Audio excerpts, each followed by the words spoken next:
దైవ మర్మములు సహోదరుడు భక్తసింగ్ గారి అనుభవంలో దేవుడు ఆయనకు బయలుపరిచిన మర్మములను అనుదినము పంచుకొనుట. సెప్టెంబర్ 17. అప్పుడు మోషే, ప్రభువా, నేను మాట నేర్పరని కాను, నేను నోటి మాంద్యము నాలుక మాంద్యము గలవాడనని యెహోవాతో చెప్పగా, యెహోవా, మానవునకు నోరిచ్చినవాడు ఎవడు?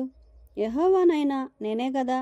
కాబట్టి వెళ్ళుము, నేను నీ నోటికి తోడయుండి నీవు ఏమి పలుకవలసినది నీకు బోధించదనని అతనితో చెప్పెను.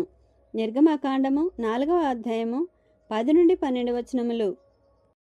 ప్రభువు నన్ను ఏర్పరచుకొనుట నాకెంతో ఆశ్చర్యముగాను ఘనమైనదిగాను తోచుచున్నందున నా సొంత అనుభవమును చెప్పగోరుచున్నాను. ప్రభువు వారిని పిలిచినప్పుడు ఎవరైనా వినుటలో తప్పిపోదురేమో అని మనతో మాట్లాడుటకు ప్రభు ఎట్టి సాధారణ పద్ధతులను ఉపయోగించునో వారు కూడా గుర్తించినట్లు నా సాక్ష్యము చెప్పగోరుచున్నాను. 1930వ సంవత్సరంలో కెనడా దేశమందలి విన్నీపెగ్ పట్టణమందు క్రీస్తు ప్రభువును అంగీకరించిన తరువాత కొంతకాలమునకు ఒక ఆదివారము ఉదయమున ఆరాధనకు వెళ్ళితిని.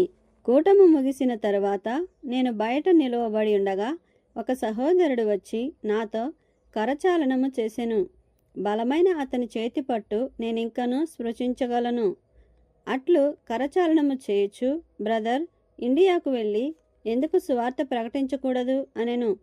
బ్రదర్, నేనొక ఇంజనీర్ను, ఇన్ని ఏండ్లు ఇంజనీరింగ్ చదివితిని. అంతేగాక నేను నత్తివాడను. కొద్దిమంది ఎదుట కూడా నిలువబడుటకు నాకు ధైర్యం లేదు. వారిని చూచినప్పుడు నా కాళ్ళు వణుకును. ఇటువంటి నత్తి కలిగిన ధైర్యము లేని వ్యక్తి ఏ రీతిగా బోధకుడు కాగలడు అని నేనంటిని. అతడు ఇంకేమీయూ చెప్పలేదు. అయినను 2 సంవత్సరముల వరకు ఆ మాటలు నాకు తిరిగి తిరిగి జ్ఞాపకమునకు వచ్చుచుండెను.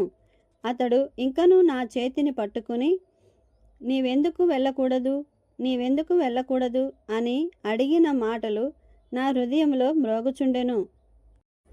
నేను ప్రభువుతో, ప్రభువా, నా డబ్బంతటిని నీకిచ్చివేసేదను అనగా, ఆ డబ్బుతో ఎంతోమంది బోధకులను జీతమిచ్చి పంపగలను. దయచేసి నన్ను మాత్రము వెళ్ళమని చెప్పవద్దు, నన్ను బోధకునిగా చేయవద్దు అని చెప్పితిని. అయితే దేవుడు, నీ డబ్బు నాకు అక్కరలేదు, నీవే నాకు కావాలి అనెను. 2 సంవత్సరముల పాటు ఇవే మాటలు తిరిగి తిరిగి నా యొద్దకు వచ్చెను. మనలను ఆయన ఎందుకు ఈ రీతిగా ఏర్పరచుకొనుచున్నాడన్నది ఒక మర్మమే.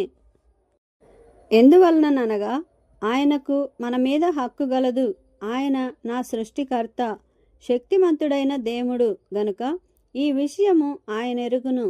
ఎప్పుడైతే మనము ఆయనకు లోబడి విధేయులమై ఆయనను వెంబడించుదుమో అప్పుడు మనలోను మన ద్వారాను పనిచేయుచున్న ఆయన శక్తిని మరింత చక్కగాను సంపూర్ణముగాను తెలుసుకొందుము.